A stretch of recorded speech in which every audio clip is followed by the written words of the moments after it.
بسم اللہ الرحمن الرحیم۔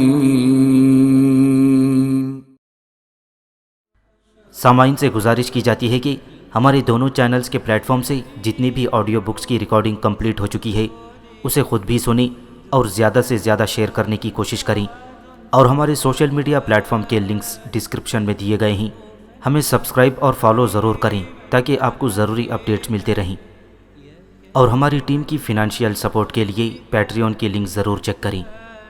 جزاک اللہ۔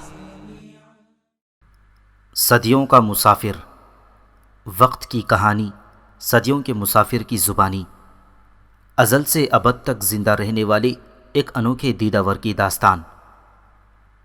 مصنف M.A. راحت۔ ایپیسوڈ 8۔ ہم اس پہاڑ کے نزدیک پہنچ گئے جو ہمارے سامنے تھا۔ ہمارے اندیشے کی تصدیق ہو گئی تھی، یعنی ترکھانڈ پہاڑی چٹانوں کے پیچھے چھپے بیٹھے تھے، اور انہوں نے سب سے پہلی کوشش یہ کی کہ ہمیں نیزوں پر رکھا، اور لاتعداد تیر میرے بدن سے ٹکرائے اور ان تیروں کی انیاں مڑ گئی تھیں۔ میں مسکراتا ہوا آگے بڑھ رہا تھا، لیکن میں نے اشارہ کیا اور پیتو سنگھ کی فوج کے سپاہی رک گئے۔ مجھے صرف ایک خطرہ تھا کہ کہیں ترکھانڈ ان پہاڑی چٹانوں کو زور لگا کر لڑکانا شروع نہ کر دیں جو جگہ جگہ نظر آ رہی تھیں۔ اگر انہوں نے یہ کوشش کی ہوتی تو بلا شبہ ہماری ابتدائی کوشش ناکام ہو سکتی تھی، لیکن ترکھانڈ تو شاید اپنے پہلے ہی حملے میں حواس باختہ ہو گئی تھی۔ ان کے چلائے ہوئے تیر یا تو شہیدروں میں پیوست ہو گئے، اور جو میرے بدن میں لگے تھے وہ ناکارہ ہو گئے تھے۔ میں اسی طرح آگے بڑھتا چلا جا رہا تھا، اور میرے وہ اندیشے صحیح ثابت ہوئے کہ ترکھانڈ چٹانوں کو لڑکانے کی کوشش کریں گے۔ انہوں نے وہاں سے پسپائی اختیار کی اور بھاگنے لگے۔ بھاگتے ہوئے لوگوں کو نشانہ بنانا کوئی بڑی بات نہیں تھی۔ یوں شام ہونے سے پہلے ہم نے پہلا معرکہ سر کر لیا اور ترکھانڈوں کا خاصا بڑا علاقہ اپنے قبضے میں کر لیا۔ دوسری جانب پیتو سنگھ باقی فوجی دستوں کے ساتھ دریا کے کنارے کنارے ایک لمبی پٹی پر ترکھانڈوں کا انتظار کر رہا تھا، لیکن ترکھانڈوں کی ہمت نہ پڑی کہ وہ ان پر حملہ کرتے۔ ہم پہلی کامیابی کے بعد جب آدھی رات گزری تو ترکھانڈوں نے پہلی بار اپنی کمین گاہوں سے نکل کر پیتو سنگھ کی فوجوں پر شبخون مارا۔ شبخون میں بلا شبہ پیتو سنگھ کا نقصان ہوا تھا، لیکن ترکھانڈ زیادہ مارے گئے تھے۔ تب ہم نے دوسری حکمت عملی اختیار کی۔ میں نے باقی فوجوں کو سمیٹ لیا۔ ترکھانڈوں کو ہم ایک علاقے سے پیچھے دھکیلنے میں کامیاب ہو گئے، اس لیے ہمیں اب پہاڑوں کی طرف سے کوئی پرواہ نہیں تھی، اور ہم نے اپنی تمام فوجیں اس علاقے میں بلوا لیں اور یہاں اپنا تسلط قائم کرنے میں کامیاب ہو گئے۔ اس کے بعد یہاں اپنے مکمل انتظامات کرنے کے بعد ہم آگے بڑھے، اور یوں ہم ترکھانڈوں کے علاقوں پر علاقے فتح کرنے لگے۔ لاتعداد ترکھانڈوں کو ہم نے ہلاک کیا، بے شمار گرفتار ہوئے، اور گرفتار شدگان کے لیے ایک عظیم الشان کیمپ قائم کیا گیا۔ یہ کیمپ دراصل بہت بڑا قید خانہ تھا۔ اس قید خانے میں ان لوگوں کے لیے انہی کی غذائی اجناس استعمال کی گئیں، اور میں نے پیتو سنگھ کو ہدایت کی۔ یہ میری پہلی ہدایت تھی۔ میں نے اسے کہا کہ پیتو سنگھ، قیدیوں کو کھانے پینے کی کوئی تکلیف نہ دی جائے، اور نہ ہی انہیں کوئی ذہنی یا جسمانی اذیت دی جائے، انہیں صرف قید رکھا جائے۔ پیتو سنگھ نے جب اس کی وجہ پوچھی تو میں نے اسے بتایا کہ دشمن کو زیر کرنے کا بہترین طریقہ یہ ہے کہ اس کے ساتھ اچھا سلوک کیا جائے، مگر یہ ترکھانڈ ہیں جن سے میری بچپن کی دشمنی ہے۔ پیتو سنگھ نے کہا۔ تم کیا چاہتے تھے پیتو سنگھ؟ میں نے پوچھا۔ کیا مطلب؟ میں نہیں سمجھا۔ کیا تم ان کو فتح کر کے قتل کر دینا چاہتے ہو؟ ہاں، میں ان سے شدید نفرت کرتا ہوں، پیتو سنگھ نے کہا۔ لیکن مجھے تم سے اختلاف ہے پیتو سنگھ۔ کیوں پورن؟ اس لیے کہ تم ان سب لوگوں کو فنا نہیں کر سکو گے، میں نے جواب دیا۔ ان میں سے تم نے جتنوں کو بھی مار دیا ان کے رشتہ دار تمہارے دشمن ہو جائیں گے، اور ساری زندگی تم سے محبت نہیں کر سکیں گے۔ بہتر یہ ہے کہ جو لوگ جنگ میں مارے جائیں وہ تو ان کی تقدیر، لیکن جو لوگ گرفتار ہونا چاہیں یا ہتھیار ڈال دیں ان پر کوئی ظلم نہ کیا جائے۔ یہی انسانی اصول ہے، اور یہی تمہیں کرنا چاہیے، اور اس طرح یہ ترکھانڈ بلا شبہ تمہاری پرجا میں شامل ہو جائیں گے، میں نے کہا، اور پیتو سنگھ کچھ سوچتا رہا۔ پھر اس نے مسکراتے ہوئے کہا، ٹھیک ہے پورن، یہ تمہارا حکم ہے تو میں اسے ضرور مانوں گا۔ حالانکہ میں ان لوگوں کا سخت دشمن تھا۔ دشمنی اپنی جگہ پیتو سنگھ، لیکن جو شخص تمہارے سامنے زیر ہو جائے پھر اس سے دشمنی نکالنے سے کیا فائدہ؟ مگر یہ بڑے پاپی ہیں، انہوں نے میرے ساتھ بڑا برا سلوک کیا تھا۔ وہ کیا؟ میں نے پوچھا۔ اس سمے مہاراج جب پہلی بار یہاں آئے تھے۔ او ہاں، وہ بات میرے لیے آج تک معمہ بنی ہوئی ہے۔ تم یہاں سے کس طرح واپس گئے؟ بس کس طرح واپس جاتے، ایک لڑکی آ گئی تھی، اسے اٹھوا لیا تو یہ سب پاپی چڑھ دوڑے ہم پر۔ انہوں نے ہم پر حملہ کیا اور لڑکی کو چھین لیا، اور اس وقت مجھے اس علاقے سے نکال دیا گیا، دریا پار کرا دیا گیا۔ تب سے ان لوگوں کے لیے میرے من میں بڑا کرودھ ہے۔ ٹھیک ہے، لیکن اب یہ تمہاری پرجا ہیں، تمہارے ماتحت ہیں، اور ہاں سنو، لڑکیوں کے سلسلے میں بھی اب تمہیں احتیاط کرنا ہوگا۔ ضروری نہیں کہ تم انہیں بے دریغ استعمال کرتے رہو۔ میں نے کہا، ابھی تو احتیاط کروں گا پورن، مگر میرا تو یہاں آنے کا مقصد ہی یہی ہے۔ ان لوگوں نے اپنی ایک لڑکی کی خاطر مجھے دریا پار کرا دیا تھا، اب میں ان کے سامنے ان کی عزت کا جنازہ نکالوں گا۔ نہیں پیتو سنگھ، تمہیں اس سے باز آنا ہوگا، یہ ضروری ہے، میں نے کہا۔ ٹھیک ہے مہاراج، تم تو مجھے نہ جانے کیا بنائی دے رہے ہو۔ اب اگر ترکھانوں کی لڑکیاں بھی میری نہ رہیں تو پھر میں زندہ رہ کر کروں گا کیا؟ پیتو سنگھ، انسان کو بہرحال اعتدال میں رہنا چاہیے، میں نے کہا۔ جو تمہارا حکم پورن، میں اسے مانوں گا، پیتو سنگھ نے کہا، اور میں نے خوش ہو کر اس کا شانہ تھپ تھپایا۔ تب تم دیکھو گے پیتو سنگھ کہ ترکھانوں کے پورے علاقے پر تمہارا قبضہ ہوگا، اور تمہاری سرحد ایک سرے سے دوسرے سرے تک پہنچ جائے گی۔ میں بھی یہی چاہتا ہوں پورن جی، میں بھی یہی چاہتا ہوں، پیتو سنگھ نے مسرت سے لبریز لہجے میں کہا، اور میں اسے تسلیاں دینے لگا۔ اور پھر وقت نے بتا دیا کہ جو کچھ میں نے کہا تھا غلط نہیں تھا۔ ہم ترکھانوں کے علاقوں پر فتح حاصل کرتے چلے گئے۔ ترکھانڈ کونے خدروں میں چھپتے پھر رہے تھے، وہ پریشان تھے، یہاں تک کہ ایک رات ترکھانوں کا ایک وفد جھنڈے لہراتا ہوا جو سفید رنگ کے تھے ہمارے سامنے پہنچ گیا۔ اس نے اپنے ہتھیار پیتو سنگھ کے سامنے رکھ دیے تھے۔ ہم پانچوں ترکھانڈ قبیلے کے سردار ہیں، اور ہم پانچوں کے علاوہ ان قبیلوں کا کوئی اور سردار نہیں۔ پیتو سنگھ مہاراج، آپ نے جس انداز میں ترکھانوں پر حملہ کیا اور انہیں شکست دی ہے، ہم آپ کو اس کی بدھائی دیتے ہیں، ایک بہادر دشمن کی حیثیت سے، اور ہم اس بات کا اعتراف کرتے آئے ہیں کہ آپ کی سیناؤں کے مقابلے میں ہم کمزور ثابت ہو چکے ہیں۔ حالانکہ ہم نے سپنوں میں بھی نہیں سوچا تھا کہ ان پہاڑوں پر کوئی باہر کی طاقت حملہ آور ہو کر فتح پا سکتی ہے، لیکن تمہارے ساتھ کچھ ایسی طاقتیں ہیں جو ہماری سمجھ سے باہر ہیں۔ ہم ان طاقتوں سے نہیں لڑ سکتے، چنانچہ ہم پانچوں سرداروں نے مل کر ہتھیار ڈالنے کا فیصلہ کیا ہے اور ترکھانوں کے لیے پناہ مانگنے آئے ہیں۔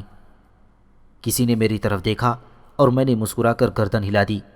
تب میں آگے بڑھا اور میں نے ان سے کہا، مہاراج پیتو سنگھ ایک ظالم حکمران نہیں ہیں، وہ ایک رحم دل انسان ہیں۔ کالندی کا آزاد علاقہ ہمیشہ ترکھانوں سے پریشانی کا باعث رہا ہے۔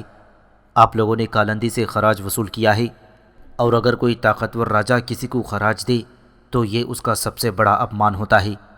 ہم اس رسم کو ختم کر کے آپ کو اپنے ساتھ شامل کرنے کے لیے آئے ہیں۔ چنانچہ ترکھانوں کی یہ درخواست مہاراج پیتو سنگھ سویکار کرتے ہیں اور انہیں پناہ دینے کا اعلان کرتے ہیں۔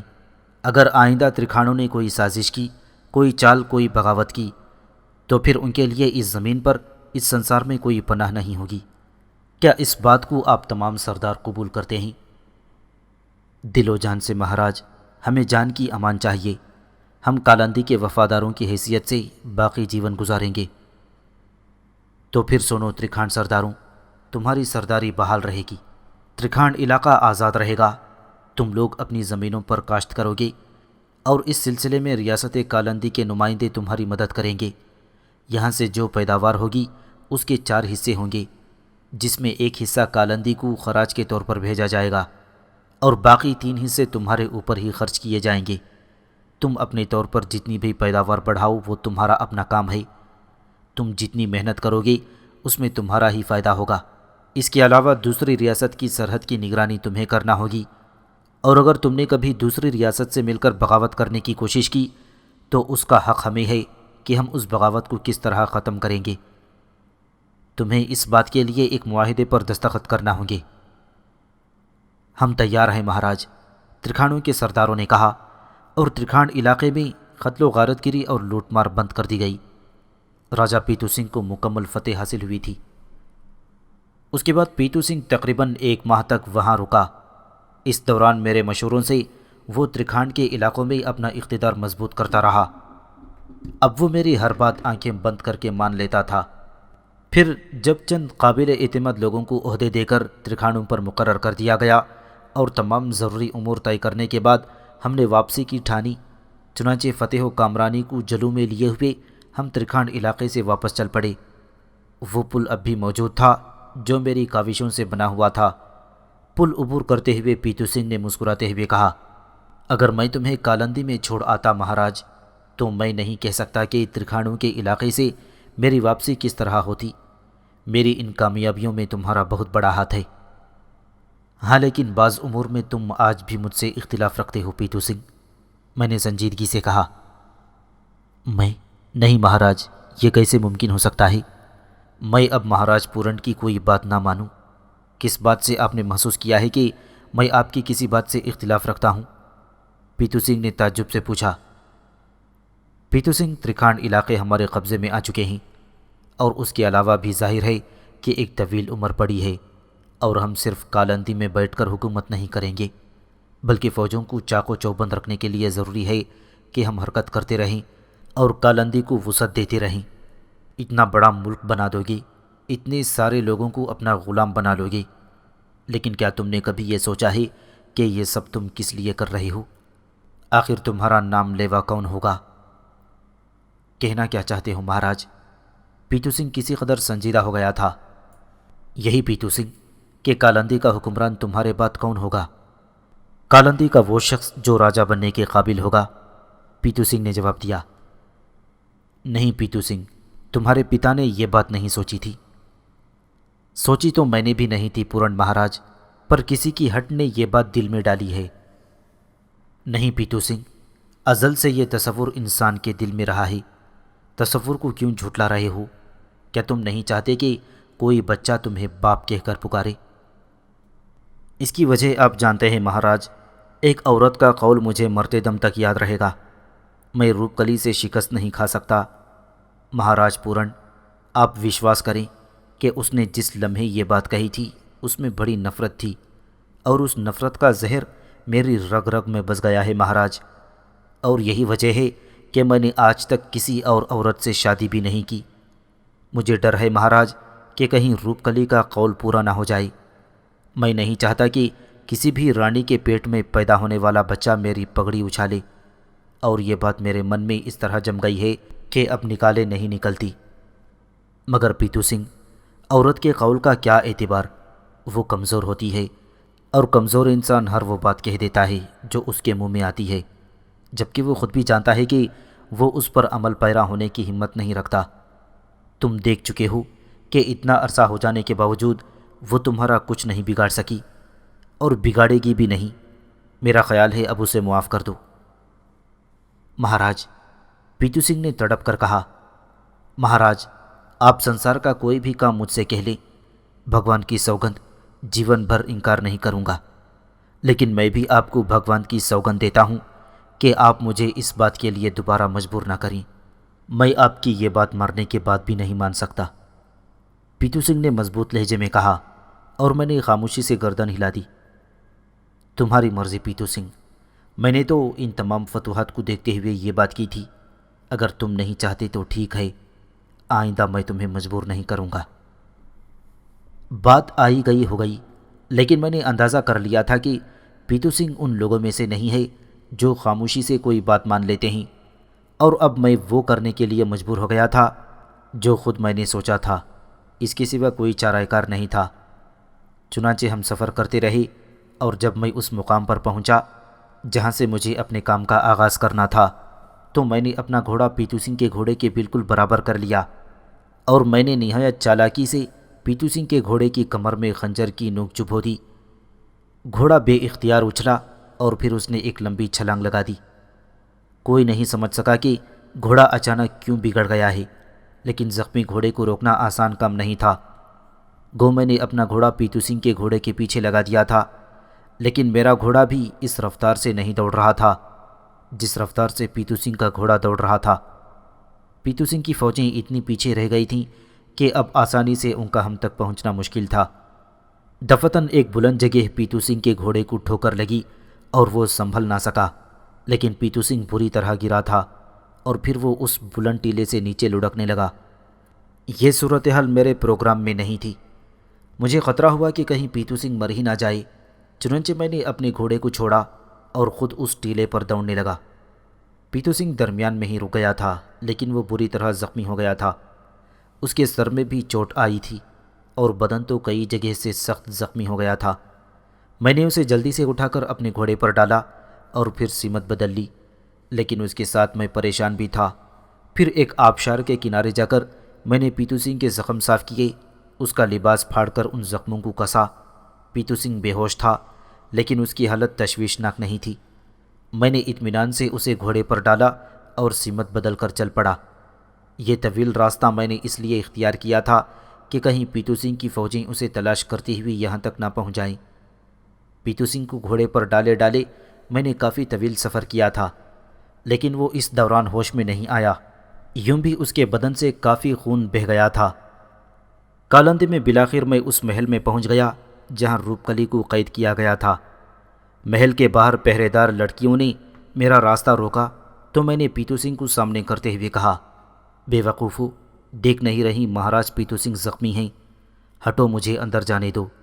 اور پیتو سنگھ کو اس حال میں دیکھ کر ان کے ہوش اڑ گئے۔ روپ کلی کو خبر ملی تو وہ پاگلوں کی طرح دوڑی چلی آئی۔ پیتو سنگھ کو اس حال میں دیکھ کر اس کے چہرے پر عجیب سے تاثرات پیدا ہو گئی تھی۔ سمجھ میں نہیں آتا تھا کہ یہ غم کے تاثرات ہیں یا خوشی کے، بس عجیب سی کیفیت تھی اس کی۔ انہیں کیا ہو گیا پورن جی؟ اس نے پوچھا۔ گھوڑے سے گر کر زخمی ہو گیا ہے روپ کلی، لیکن تم فوراً ایک کام کرو۔ کیا مہاراج؟ محل کے ایک ایک فرد سے کہہ دو کہ کسی کو پیتو سنگھ کے بارے میں کچھ نہ بتائے، خواہ کوئی اہم ترین آدمی ہی کیوں نہ آ جائے۔ مہاراج کو اپنے دشمنوں سے خطرہ ہے۔ ٹھیک ہے، میں کہہ دیتی ہوں۔ روپ کلی کے انداز میں وہ تڑپ، وہ جوش نہیں تھا جو ہونا چاہیے تھا، لیکن وہ بھی اپنی جگہ درست تھی۔ جو زندگی وہ گزار رہی تھی وہ قیدیوں سے بھی بدتر تھی۔ ان حالات میں اس کے دل میں پیتو سنگھ کا اور کیا مقام ہو سکتا تھا؟ بہرحال وہ ہدایات جاری کرنے کے بعد واپس آ گئی۔ پیتو سنگھ کو اب ہوش آ رہا تھا۔ میں نے روپ کلی کو یہاں سے ہٹا دیا اور روپ کلی عجیب سی نگاہوں سے مجھے دیکھتی ہوئی وہاں سے چلی گئی۔ پیتو سنگھ نے آنکھیں کھول دی تھیں۔ وہ بار بار پلکیں جھپکا رہا تھا اور پھر اس نے گھبرائے ہوئے انداز میں کہا، میں کہاں ہوں؟ یہ کون سی جگہ ہے؟ میں کہاں ہوں؟ گھبراؤ نہیں پیتو سنگھ، تم محفوظ ہو، میں تمہارے ساتھ ہوں۔ پورن جی، پورن مہاراج، تم کہاں ہو؟ سامنے آؤ، تم مجھے نظر کیوں نہیں آ رہے؟ تم کہاں ہو پورن مہاراج؟ اور میں نے گہری سانس لی۔ زیادہ خون بہہ جانے کی وجہ سے پیتو سنگھ کی آنکھیں اندھیری ہو گئی تھیں۔ میں نے ان آنکھوں کو غور سے دیکھا، ان میں چمک موجود تھی۔ وہ زیادہ اندھا نہیں ہوا تھا، بس وقتی کمزوری کی وجہ سے بینائی متاثر ہو گئی تھی۔ میں تو تمہارے سامنے ہوں پیتو سنگھ، مگر میں تمہیں دیکھ کیوں نہیں سکتا؟ کیا میں اندھا ہو گیا ہوں؟ نہیں پیتو سنگھ، یہ وقتی کمزوری ہے، تمہاری آنکھیں ٹھیک ہو جائیں گی۔ مگر مجھے ہوا کیا ہے مہاراج؟ مجھے کیا ہو گیا پورن مہاراج؟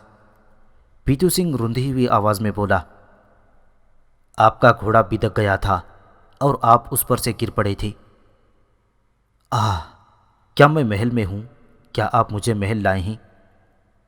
نہیں، لیکن یہ جگہ بہت اچھی ہے، تمہاری راجدھانی میں نہیں ہے، بلکہ راجدھانی کی پوربی سرحد میں ہے۔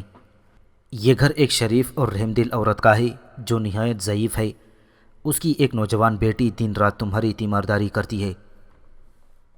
لیکن اب کیا ہوگا مہاراج؟ اس نے پوچھا۔ تم مجھے جانتے ہو پیتو سنگھ، میں دعویٰ کرتا ہوں کہ ایک آدھ مہینے میں تمہاری آنکھیں ٹھیک ہو جائیں گی اور تم اطمینان سے واپس جا سکو گے۔ مگر مہاراج، کسی طرح بھی مجھے کالندی لے چلیں، میں کالندی جانا چاہتا ہوں، پیتو سنگھ نے گھبرائے ہوئے انداز میں کہا۔ نہیں پیتو سنگھ، ان حالات میں تمہارا سفر کرنا مناسب نہیں ہے اور نہ ہی میں تمہیں لے جاؤں گا، لیکن یہ میں وعدہ کرتا ہوں کہ جو ہی تمہاری آنکھیں ٹھیک ہو جائیں گی میں اور تم دونوں کالندی واپس چلیں گے، یا کم از کم تم اس قابل ہو ہی جاؤ کہ گھوڑے پر سفر کر سکو۔ اس حالت میں تمہارا سفر کرنا بالکل مناسب نہیں ہے، میں نے کہا، اور پیتو سنگھ بے چارگی سے ہونٹ سکوڑ کر رہ گیا۔ تب میں نے اسے مطمئن رہنے کے لیے کہا اور پھر اٹھ کر اس کے کمرے سے نکل آیا۔ دوسرے کمرے میں روپ کلی حیران و پریشان بیٹھی ہوئی تھی۔ اس نے مجھے دیکھا اور کہا، یہ سب کیا ہے پورن مہاراج؟ روپ کلی، جو کچھ بھی ہے تم یہ کیوں نہیں سوچتی کہ تمہاری منوکامنا پوری ہونے کا وقت آ گیا ہے؟ میں نے کہا۔ مہاراج، وہ عجیب سے انداز میں کھڑی ہو گئی۔ اس نے کچھ کہنے کے لیے ہونٹ کھولے، لیکن پھر اس کی نگاہیں جھک گئیں۔ اس کے چہرے پر ایک عجیب سی سختی نمودار ہو گئی تھی۔ تب اس نے مجھے دیکھا اور دھیمے لہجے میں بولی، مہاراج، کیا آپ مجھے میری منوکامنا پوری کرنے کا موقع دے دیں گے؟ ہاں روپ کلی، میں اسی لیے اسے یہاں لایا ہوں۔ آپ لائے ہیں مہاراج؟ ہاں یہی سمجھو، لیکن مجھے یہ بتاؤ کہ کیا تم ان حالات میں اپنا مقصد حاصل نہیں کر سکتی؟ مجھے بتاؤ روپ کلی کہ میں نے یہ جو سب کچھ کیا ہے وہ تمہارے لیے کسی طور ناگوار تو نہیں؟ نہیں مہاراج، بالکل نہیں۔ میں تو مرتے سمے تک آپ کا یہ احسان یاد رکھوں گی کہ آپ نے یہ سب کچھ میرے لیے کیا ہے۔ مہاراج، میں تو بھگوان کی سوگند آپ کو دیوتا مانتی ہوں۔ آپ نے میری آرزو پوری کرنے کے لیے جو کچھ کیا ہے، بھگوان آپ کو اس کا صلہ دے۔ میرے ہونٹوں پر مسکراہٹ پھیل گئی۔ تم خوش ہو روپ کلی، مجھے اس بات کی بہت خوشی ہے، لیکن تمہیں نہایت احتیاط سے اپنا کام کرنا ہوگا۔ میں نے اسے کہہ دیا ہے کہ یہ پوربی سرحد کا ایک مکان ہے اور یہاں ایک بوڑھی عورت اور اس کی نوجوان بیٹی رہتی ہے جو تمہاری خدمت کر رہی ہے۔ تمہیں ان باتوں کا خیال رکھنا ہوگا۔ میں خیال رکھوں گی مہاراج۔ اس کے علاوہ ممکن ہے پیتو سنگھ کی تلاش میں لوگ یہاں آئیں، تم پہرے داروں کو سمجھا دینا۔ آپ چنتا نہ کریں مہاراج، میں سب کچھ ٹھیک کر لوں گی، روپ کلی نے کہا، اور میں چپ ہو گیا۔ چونکہ اب میں پیتو سنگھ کے ساتھ آیا تھا، اس لیے یہاں میرے قیام کا کوئی مسئلہ نہیں تھا۔ میں بھی ایک آرام دہ کمرے میں ٹھہر گیا۔ دن گزرا، رات گزر گئی، دوسرا دن آ گیا۔ تب روپ کلی نے مجھے بتایا کہ پیتو سنگھ مجھ سے ملنا چاہتا ہے، اور میں پیتو سنگھ کے پاس پہنچ گیا۔ اس کی آنکھوں پر پٹی بندھی ہوئی تھی۔ میرے قدموں کی آہٹ پہچان کر اس نے مجھے آواز دی، میں ہی ہوں پیتو سنگھ۔ یہ جگہ بہت اچھی ہے پورن مہاراج، میرا من تو ایک ہی دن میں یہاں خوب لگ گیا۔ کل تو تم بڑے گھبرا رہے تھے، میں نے ہنستے ہوئے کہا۔ کل کی بات اور تھی مہاراج، پیتو سنگھ بھی مسکرا دیا۔ ہاں، کل کی بات اور تھی اور آج اور ہے۔ ایک اتنی خوبصورت بے پناہ حسین خدمتگار جو مل گئی ہے تمہیں، اس کی سوا اور کیا چاہیے پیتو سنگھ؟ میں ہنس پڑا اور پیتو سنگھ بھی ہنسنے لگا، پھر رازدارانہ انداز میں بولا، کیا وہ بہت سندر ہے مہاراج؟ تم نے کیا اندازہ لگایا پیتو سنگھ؟ میں نے پوچھا۔ میں نے دونوں ہاتھوں سے اس کا چہرہ ٹٹول کر دیکھا تھا۔ روپ کی کلی معلوم ہوتی ہے، بڑی میٹھی آواز ہے اس کی، باتیں کرتی ہے تو من ڈول جاتا ہے۔ پیتو سنگھ مخمور لہجے میں کہنے لگا، تو پھر اب کیا ارادہ رکھتے ہو پیتو سنگھ؟ ابھی نہیں مہاراج، ابھی نہیں، پیتو سنگھ نے ہنستے ہوئے کہا، اور میں بھی ہنسنے لگا۔ جتنی دیر میں پیتو سنگھ کے پاس بیٹھا، وہ اس لڑکی کی باتیں کرتا رہا جس نے اپنا نام شکنتلا بتایا تھا۔ وہ شکنتلا کی عادتوں کے بارے میں بتا رہا تھا اور میں اس کی نادانی پر مسکراتا رہا۔ تھوڑی دیر کے بعد میں اٹھ گیا۔ یوں دن گزرتے رہے اور تقریباً 20-22 دن اسی طرح گزر گئے کہ پتہ بھی نہیں چلا۔ ابھی تک پیتو سنگھ کی سینا کا کوئی آدمی اس طرف نہیں آیا تھا، شاید ان کی توجہ اس طرف نہیں گئی تھی۔ مجھے بھی پتہ نہیں تھا کہ راجدھانی میں پیتو سنگھ کے لیے کیا کھلبلی مچی ہوئی ہے۔ ایک بات میرے ذہن میں تھی، وہ یہ کہ کہیں وہ لوگ پیتو سنگھ کو مردہ سمجھ نہ لیں، اس کی سلطنت کو زوال نہ ہو جائے۔ چنانچہ میں نے ایک دن روپ کلی سے کہا، میرا خیال ہے مجھے کچھ دن کے لیے کالندی جانا چاہیے، میں خاص لوگوں کو بتا دوں گا کہ پیتو سنگھ خیریت سے ہیں اور بہت جلد واپس آ جائیں گے۔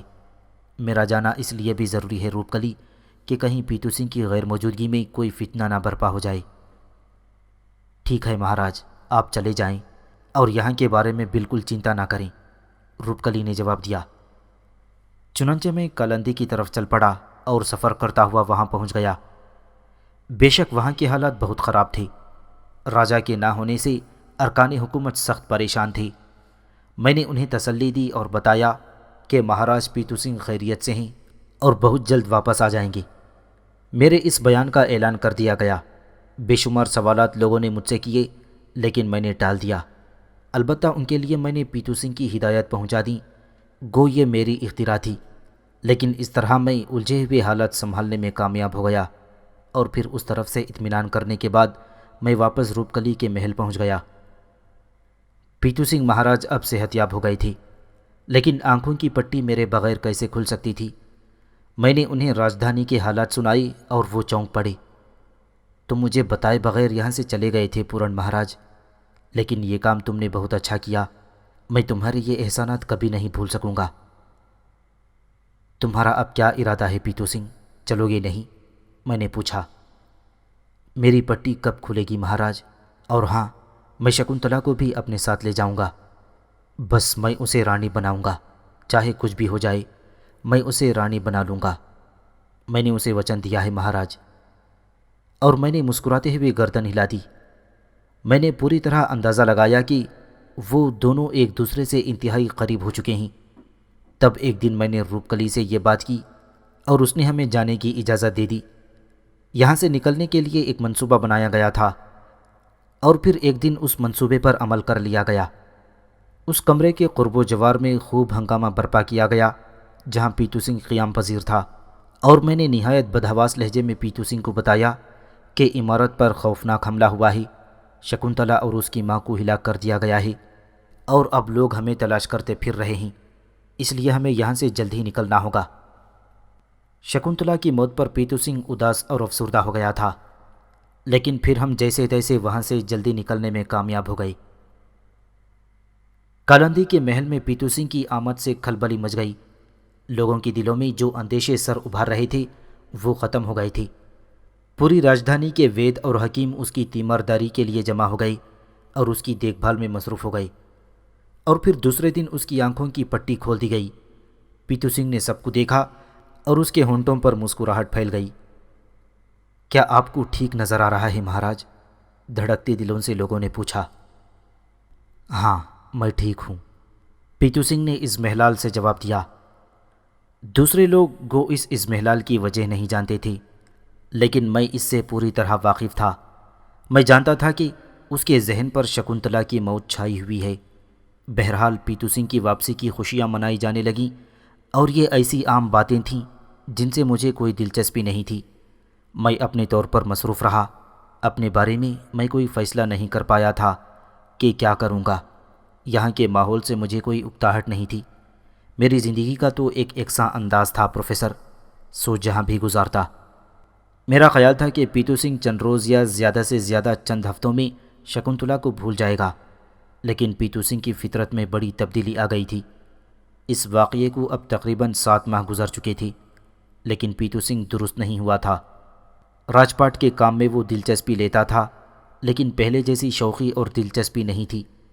تب ایک شام میں نے اس سے پوچھا، تمہارے ذہن میں ابھی تک اس کا خیال موجود ہے پیتو سنگھ؟ کس کا مہاراج؟ شکنتلا کی بات کر رہا ہوں، میں نے کہا، اور پیتو سنگھ کے چہرے پر غم کے آثار ابھر آئے۔ تھوڑی دیر خاموش رہنے کے بعد وہ گہری سانس لے کر بولا، آپ کا خیال درست ہے پورن جی، لیکن کب تک اس کے لیے افسردہ رہو گے پیتو سنگھ؟ شاید جیون بھر مہاراج۔ یہ تمہاری ذات میں ایک نمایاں تبدیلی رونما ہوئی ہے۔ پہلے تو تم عورت کو اتنی اہمیت نہیں دیتے تھے۔ میں نے سوال کیا۔ مجھے احساس ہے مہاراج، پر میں کیا کروں؟ لاکھ کوشش کرتا ہوں، مگر من سے اس کا خیال نہیں مٹتا۔ اس کی مدھر آواز میرے کانوں میں گونجتی رہتی ہے۔ وہ صرف عورت ہی نہیں تھی مہاراج، بلکہ اس کے وجود میں ایک ایسی کشش تھی جسے میں فراموش نہیں کر سکتا۔ آج بھی مجھے یوں محسوس ہوتا ہے جیسے وہ زندہ ہو، مجھے آواز دے رہی ہو۔ اب تو طویل عرصہ گزر چکا ہے پیتو سنگھ، خود کو سنبھالو۔ میں تو بہت کوشش کرتا ہوں مگر میں ہار گیا ہوں مہاراج، نہ جانے کیا ہو گیا ہے مجھے تو یہ افسوس بھی ہے کہ میں اس کی صورت تک نہ دیکھ سکا، بس وہ ایک سپنے کی طرح میرے جیون میں آئی اور پھر آنکھ کھل گئی۔ ہاں، بعض خواب ایسے ہی ہوتے ہیں پیتو سنگھ، مگر اب کیا ارادہ ہے؟ کیا مطلب مہاراج؟ کس ارادے کی بات کر رہے ہیں؟ کیا تم اپنی پوری زندگی ایسے ہی گزار دو گے؟ تو پھر کیا کروں مہاراج؟ اپنی نسل کو آگے نہیں بڑھاؤ گے؟ شاید بھگوان کو بھی یہ منظور نہیں۔ بھگوان کو کیوں دوش دیتے ہو؟ یہ تو تمہارے اپنے ہاتھ کی بات ہے، میں نے موزیکا خیز لہجے میں کہا۔ میرے ہاتھ کی بات؟ وہ سوالیہ انداز میں بولا۔ ہاں، کسی خوبصورت سی راجکماری کو رانی بنا لو، اس سے تمہارے ہاں اولاد پیدا ہوگی۔ کشن سنگھ کا نام تو زندہ رہنا چاہیے۔ اگر جیون میں کسی عورت کو رانی بنانے کا خیال آیا تھا مہاراج، تو بھگوان کی سوگند وہ شکنتلا تھی۔ میں نے سوچا کہ اس لڑکی کو رانی بنا لوں گا، چاہے کچھ بھی ہو جائے، مگر تو پھر دوسرا ہی کام کرو پیتو سنگھ۔ وہ کیا مہاراج؟ روپ کلی کا قصور معاف کر دو، کتنا طویل عرصہ گزر گیا ہے، تم نے اس کے ارادوں کو شکست فاش دی ہے۔ کیا وہ ساری زندگی اپنا انتقام لے سکے گی؟ اگر وہ اپنا انتقام لے سکتی تو اتنے دن خاموش نہ بیٹھی رہتی، اسی لیے اب اسے رانی کی حیثیت سے محل میں لاؤ۔ بھگوان کی سوگند مہاراج، یہ کبھی نہ ہوگا، ایسا کبھی نہ ہوگا۔ مجھے اس کے وجود سے نفرت ہے، اس نے میرا اپمان کیا تھا۔ مرد کی انا جب ٹوٹ جائے تو پھر کبھی نہیں جڑتی۔ میں سب کچھ کر سکتا ہوں مگر روپ کلی کے لیے کوئی لچک پیدا نہیں کر سکتا۔ اسے اسی محل میں بوڑھا ہونا ہوگا، میں تو بس اس کی ارتھی میں شریک ہو جاؤں گا، اور جب اس کی ارتھی جلائی جا رہی ہوگی تو میں اس سے سوال کروں گا، کیوں روپ کلی؟ کہاں گیا تیرا روپ؟ کہاں گیا تیرا مان؟ کہاں گیا تیرا وچن؟ جا، جیون بھر آگ میں جلتی رہی اور اب آخری آگ میں چلی جا۔ پیتو سنگھ کا چہرہ انتقام کی آگ میں سلگ رہا تھا۔ میں نے اندازہ لگایا کہ یہ شخص ان لوگوں میں سے ہے جو دل سے کبھی کینہ نہیں نکالتے، چنانچہ ایسے لوگوں کو کچھ سمجھانا فضول ہوتا ہے۔ البتہ حقیقت حال سے میں واقف تھا۔ روپ کلی کا روپ اور مان برقرار تھا، وہ کامیابی کی طرف بڑھ رہی تھی۔ اسی دن میرے ذہن میں خیال آیا کہ اس کا جائزہ تو لوں کہ وہ کس حال میں ہے۔ کافی دن گزر گئے تھے، وہ اپنے مقصد میں کامیاب بھی ہوئی ہے یا نہیں۔ چنانچہ میں نے پیتو سنگھ سے کہا، جیسی تمہاری مرضی پیتو سنگھ، لیکن کبھی اس کی خبر تو لے لیا کرو۔ محل میں اس کے لیے سب کچھ ہے مہاراج، میں نے جن لوگوں کو وہاں رکھا ہے انہیں بھی میں نے ہدایت کر دی ہے کہ روپ کلی کے بارے میں کوئی خبر مجھے نہ دیں، صرف ایک اطلاع دینے آئیں کہ وہ مر گئی ہے۔ اس سے قبل اس کے بارے میں کوئی بھی اطلاع دینے آیا تو اس کی گردن اتار دی جائے گی۔ میں نے گہری سانس لی اور پیتو سنگھ مسکرا کر مجھے دیکھنے لگا۔ میں نے آپ کو تو منع نہیں کیا پورن مہاراج۔ کس بات سے پیتو سنگھ؟ آپ جس طرح من چاہے رنگ رلیاں منائیں، بلکہ میری مانی تو کچھ عرصہ ترکھانوں کے علاقے میں گزار آئیں، وہاں کی سندریاں آپ پر جان دیں گی۔ ہاں، میں سوچ رہا ہوں پیتو سنگھ کہ کچھ وقت گھوم پھر کر گزاروں۔ جو من چاہے کریں مہاراج، پیتو سنگھ کی راجدھانی میں آپ کے لیے کوئی روک ٹوک نہیں ہے، پیتو سنگھ نے جواب دیا اور میں اس کے پاس سے اٹھ گیا۔ پیتو سنگھ کیا حیثیت رکھتا تھا میرے لیے؟ دنیا بھر میں آج تک کسی نے روک ٹوک نہیں کی تھی۔ چنانچہ میں چل پڑا اور میرا رخ اب روپ کلی کے محل کی طرف تھا۔ اس بار میں چھپ کر نہیں گیا تھا کیونکہ سب جانتے تھے کہ میں پیتو سنگھ کا دوست تھا، میں اس کے ساتھ آ چکا تھا۔ روپ کلی نے بڑی محبت کے ساتھ میرا استقبال کیا تھا اور اسے دیکھ کر مجھے خوشی ہوئی تھی۔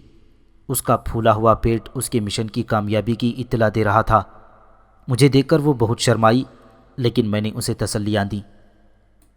بھگوان نے ایک کمزور عورت کی لاج رکھی ہے مہاراج، وہ بولی۔ ہاں روپ کلی، میں بھی تمہارے ساتھ خوش ہوں۔